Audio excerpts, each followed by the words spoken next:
Hello Internet, and welcome to my live reaction for Blue Exorcist chapter 114.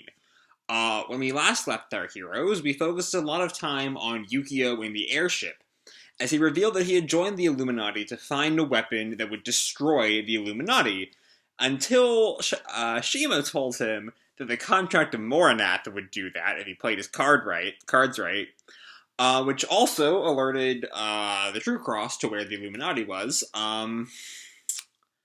And yeah, also Miwa is going to find Rin, who is still back in time. As we go into the bafflingly titled Chapter 114, SSC 2317E. Okay, I guess we're doing this now. Before we go any further, though, I do have my trusty little cup of water here. Not because I'm, sick or anything, it's just because this is Blue Exorcist and everyone talks so much in this series. I love it to death, but there is so much dialogue. On that note, let's begin. We open in a greenhouse with Shiemi, who we've not seen for a few chapters, who's had maybe 5 or 6 pages since we got out of the flashback. We're out of the flashback for a little while, because we're apparently going right back into the goddamn flashback. Anyway, subtropical and alpine plants growing in the same place? And Arthur's, adopted brother or something, I forget their relationship exactly. Are you surprised? This is Holy Land, enshrining a crystallization of Shemi Haza, the Emperor of Creation and one of the Grigori. Shemi Haza's crystallization creates a diverse ecosystem in the surrounding land. Is this somewhere on the Vatican, or are they, in South America or something? Currently, we call it El, but it has borne other names, such as Eden, Avalon, and Togenkyo. In Japan, it was called Takamagahara, or Amahara. Oh, she found the Garden of Amahara? Just like that, really?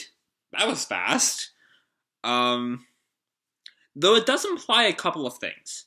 Because I don't know about Togenkyo or Takamagahara or Amahara, but Eden, for those of you who aren't caught up on your very basic Christian mythology, was where humanity began. Adam and Eve and all that jazz. So the fact that El is apparently the basis of the Garden of Eden implies that, this crystallization of Shemi Haza has been there since the dawn of humanity. That's big, and I feel like that has repercussions in things that we have not in ways we can't even figure yet. I mean, I know there is the long-standing theory of somehow this is all a time loop run by Mephisto in some way, especially with his line last chapter, the weird out of nowhere line, it's like that every time. So maybe this was formed in a previous time loop, and then the time loop actually goes back to, the dawn of man? Maybe? I don't know. Anyway, in Japan it was called Takamagahara, or Amahara. Amahara? And she flashes back to Granny. Have you ever heard of the Garden of Amahara? You can go find it when you grow up. This is the place. And we see this gorgeous, mountain leading up to a huge tree. This is Saiku Palace, your residence, Lady Shiemi. And she goes inside. There are a bunch of servants bowing to her. This mansion. Welcome back. Prepare Lady Shiemi as appropriate. As you wish. I feel like I recognize it. This is scary. Come this way, Lady Shiemi. We will help with your ritual purification. Huh? I'll do it alone. That cannot be. It is the custom. But, and she's taken to a back room. She has her hair done. She's in these, ornate robes. And this room. I can't calm down. Why is that? Oh my, that suits you well. Now to your dresser. Is she not already dressed? She looks very incredibly overdressed to still need a dresser. Oh, I mean a physical dresser. Okay, a person who was dressing her. This makes more sense. This white rose which grows in El is called Artemis. Each generation of Kensai sages has worn it. It is an effective ward against evil. And he puts it on her and, looks over her shoulder. You truly are beautiful.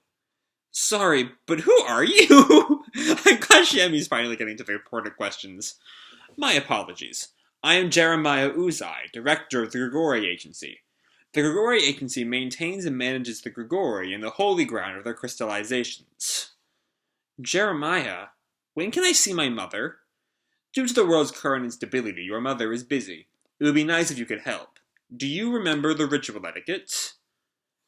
Okay, so there's all kinds of weird things this is bringing up about Shiemi. Including the assumption that she should know all this already? Alright. Also, I'm kind of curious what exactly about the Grigori needs maintaining and managing. Unless, I think I've heard the theory that, Shiemi is either a reincarnation of Shemihaza, or is, destined to be her successor or something. I'm not entirely sure. Anyway, I can't remember anything. Sorry, nothing at all. In that case, you must begin studying the fundamentals tomorrow. Yes, I'll do my best. I will say, I'm not sure if Shiemi knows what's going on. I sure don't. If I were in Shiemi's shoes, I'd be much more cautious about all this. All this talk about rituals. Especially given that I don't think she has any idea what's going on. I'd be a little skeptical if a guy showed up and started dressing me in all these nice robes and was like, oh yeah, there's this ritual you have to do and you'd be cleansed for it. That's a little skeptical.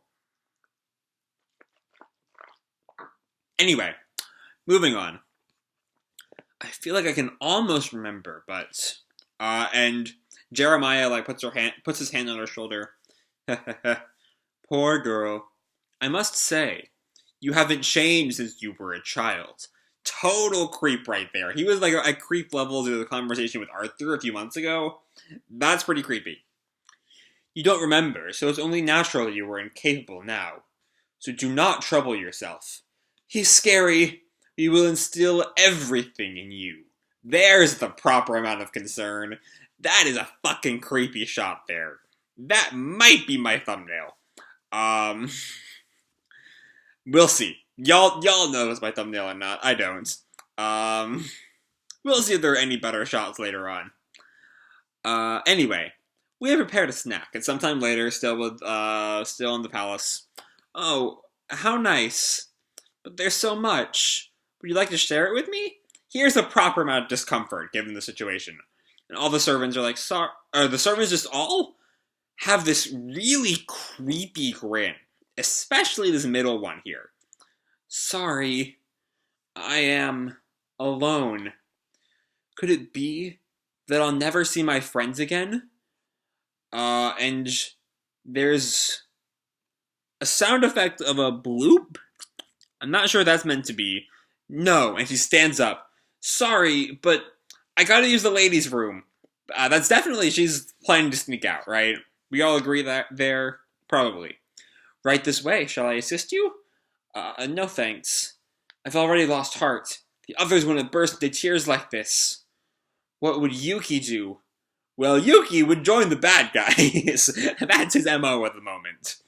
Though again, of course, we know he's actually a spy.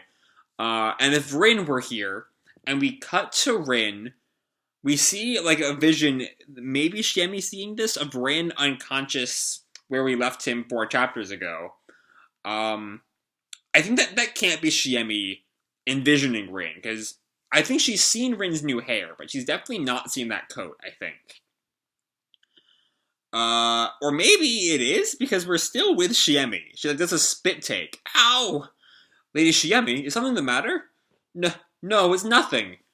Oh no, it's not a vision or anything. It's actually Rin. Yeah. Rin is on her bathroom floor. Way to go, Rin. Why is Rin here? Kamaki said Sir Fellas had Rin in custody. Why is he dressed like that? Did something happen? Rin, and she leans over him. Rin, are you alright? Are you hurt? And Rin just kind of snoozes. Blah. And he, like, has his eyes slightly open, he's drooling, and Shiemi just kind of looks at him and has to, like, cover her mouth to stop from laughing. His eyes are open. How funny. Someone will find out. Just seeing his face. Wow. I feel better already. Rin's incredible. And she, like, wipes the tears from her eyes.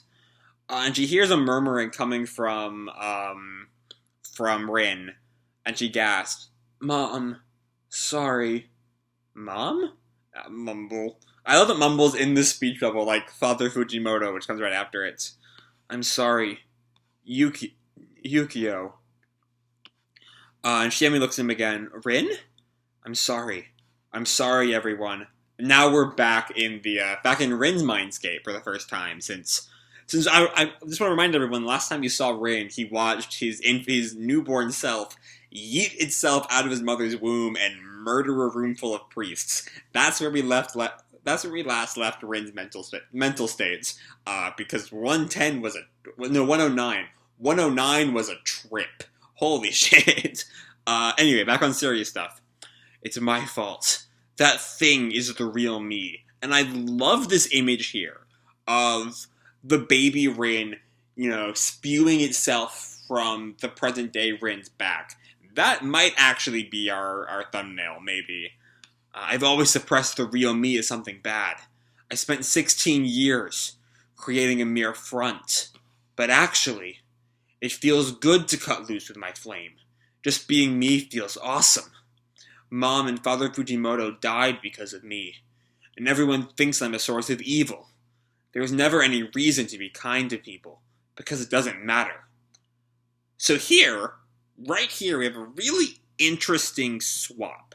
Because ever since Yukio left with Shima, way back during Beyond the Snow, there's been, the setup of, Rin is the good brother and Yukio is the evil one. Or not evil, but, on the villain side. But what we're actually seeing here, when paired with the last chapter, is that Yukio is the good twin, and Rin at least sees himself as the evil twin. Now, definitely, when he wakes up, Shiemi's gonna beat the shit out of him for that thought. As she should, because that's a dumb fuck idea. Of course, being kind to people matters, you dumb emo 16-year-old. Anyway, Rin in his mental state is like grabs at his hair. "My brother left because he hates me. Rin!" And Shiemi like cuts through the mindscape. "Do you want to go to Yuki?" "Stop it. Stop tormenting me." "I think you do. Yuki made his own decision to leave, but he was suffering, and you wanted to help." "I'm gonna do whatever I want." "I wanted to help too.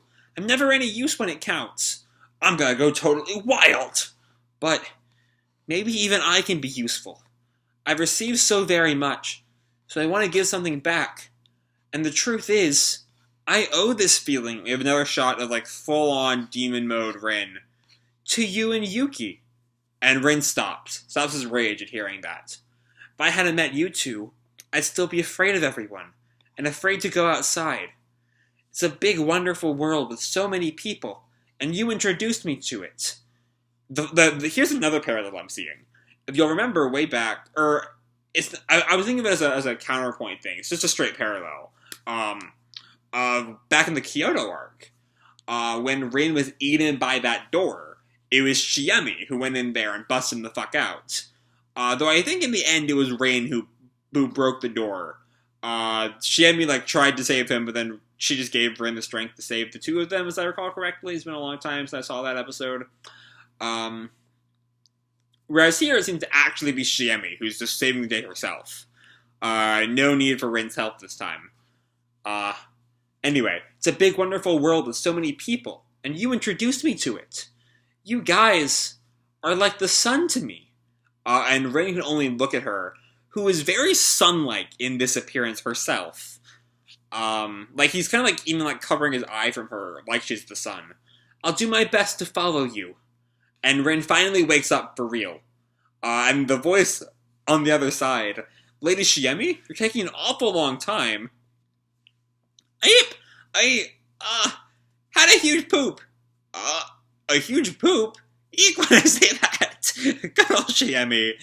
I must examine your large stool. You may be ill. Huh? No, you can't! But what if... and... I guess she, slams the door and runs outside, before the woman can notice Rin's there. And Rin wakes up. Shiemi? And he pauses for a second and snaps awake. What am I doing? This is no time for mumbling nonsense. I need to hurry back to the past. Excuse us. Yeah! All of, the servants, bust into the bathroom. Where is your feces? I can't believe Blue Exorcist now has the actual canon line of dialogue. Where is your feces? As an actual line. Way to fucking go, Kazue Kato.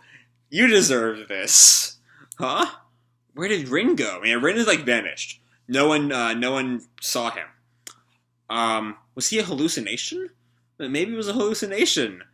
She says about Rin that they all think is about the giant poop. You seem exhausted, lady. You must get plenty of rest, because you will be busy tomorrow.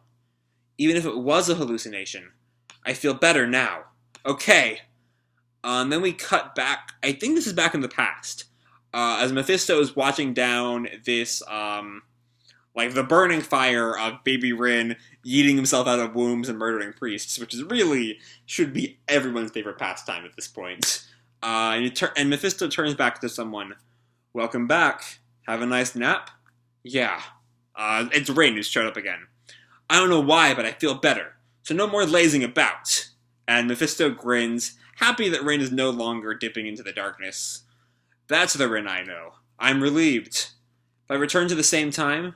Yes. Yuri Yagin is on the verge of death.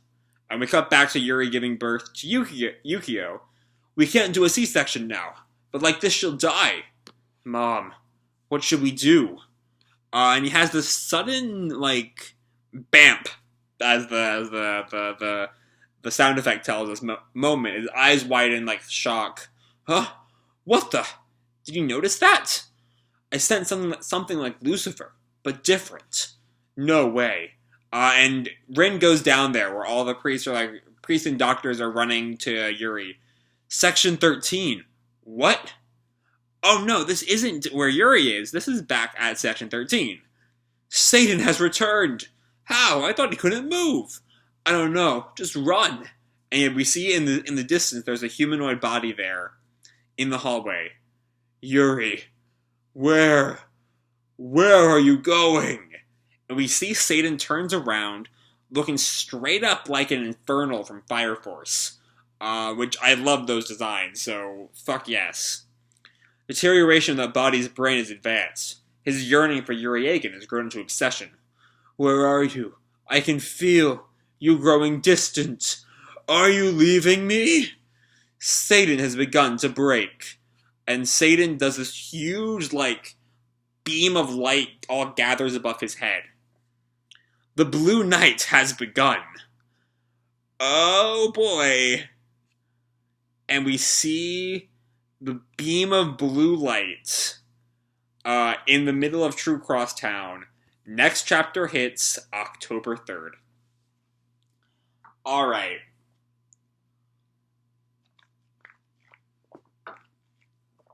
Fuck y'all, this was great. I mean, it's Blue Exorcist, of course it's great, but, this was a really fucking good chapter. There are a couple things I'm wondering. First of all, what about Miwa last chapter, who was taking a cabinet straight to Rin, and did not find Rin, seemingly. Again, time is weird, so maybe he still will find Rin. But yeah, I will admit, I'm a little shocked that we are back in the past. I was like, hey, we're done with the past now, but nope, the past is here to stay. And I don't know if this means we're going to be cut off from the present like we have been. The black pages there are no more white pages once we get to the black pages, so maybe it does mean we'll have another month or two of the past. But with a Blue Night having begun, it does mean we're very close to the ending of the past for real this time. And we've gotten plenty of good present development since then. if nothing else, I'm glad that Kato brought us back to the present so that we could, like, not completely forget what everyone else was doing. Not be like 2CT or, I'm on a Fishman Island in One Piece right now, and after the big, Otohime flashback, we got back to the present, and, I was like, oh, it was like a chapter or two into the present, and I was like, oh, right, a coup happened. I completely forgot about that, because flashbacks do that to you, They're dangerous things. They're useful things. They're dangerous things. Especially in a monthly manga. So I'm glad we had a little pit stop in the present, Now we're back to the past, ready to finish off the Blue Knights, and then be fully back in the present for good this time. But before then, we will spend a lot of time with Shiemi, who has been very absent since the end of Beyond the Snow. Given that we spent most of our time in the past, of course. But I'm glad to see her still being a character. Shiemi's a lot of fun. Even if it does lead to the line, where's the feces, I think it was. Where is it? Yeah, where's your feces? My bad. What a line. Anyway, I think I said most of the things I have to say as I was reading the chapter. I did stop a lot to, like, talk about parallels and things. But most of my parallels were kind of wrong, as there is not some Rin descending into darkness. Shiemi saved him from that, much like she saved him again, as I mentioned during Kyoto. But yeah, I just don't know what's coming next. So I'm gonna leave this video off here. Hope you all enjoyed the chapter and the video itself. If you did, feel free to leave a like or subscribe or do whatever makes you happy, And remember, your life is your own, okay? Bye!